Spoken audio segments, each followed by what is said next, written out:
Yo les gars, aujourd'hui pour le premier épisode de cette nouvelle série, on va parler d'un dessinateur belge né en 1907. Alors je vous entends déjà dire « Wesh frère, 1907 T'es malade, toi? Même t'inquiète T'inquiète pas, ça va bien se passer. quand tu vas voir ce que le bonhomme a fait pendant sa vie, je peux t'assurer que tu verras qu'en 1907 aussi on savait se marrer.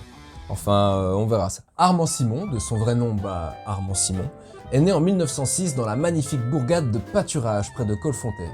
Et si tu sais pas où c'est Colfontaine, t'as qu'à regarder sur une carte frère.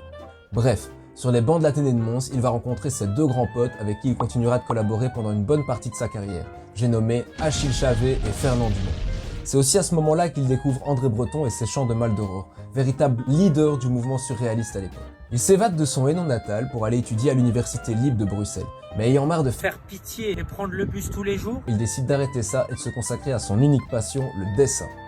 Armand, c'était un accro au travail, un passionné dont la légende raconte qu'il dessinait au minimum un dessin par jour. Un type qui trouvait ses exutoires personnels dans la pratique de son art, et dont la plupart de ses dessins sont d'ailleurs inspirés de ses propres rêves. Et perso, quand on voit le truc, j'aimerais pas me retrouver seul dans la tête du bonhomme. Ces dessins s'envoient un peu partout et arrivent jusqu'aux mains d'André Breton. Le bougre qualifiera même les dessins de notre bon vieux patriote de « jolis ». Bon, pour les éloges, on repassera, mais c'est suffisant pour être publié dans la revue surréaliste GLM. C'est alors la consécration. La solitude, la mort, le sexe et les ténèbres sont autant de thèmes qui inspirent l'univers d'Armand Simon. Aujourd'hui éteinte sous le poids des années, l'œuvre d'Armand se compose de plusieurs centaines de dessins, fenêtres sur un univers terrifiant dans lequel on aime se plonger. Un héritage intemporel qui j'espère vous fera prendre un peu plus compte que la Belgique C'est déjà pas si mal.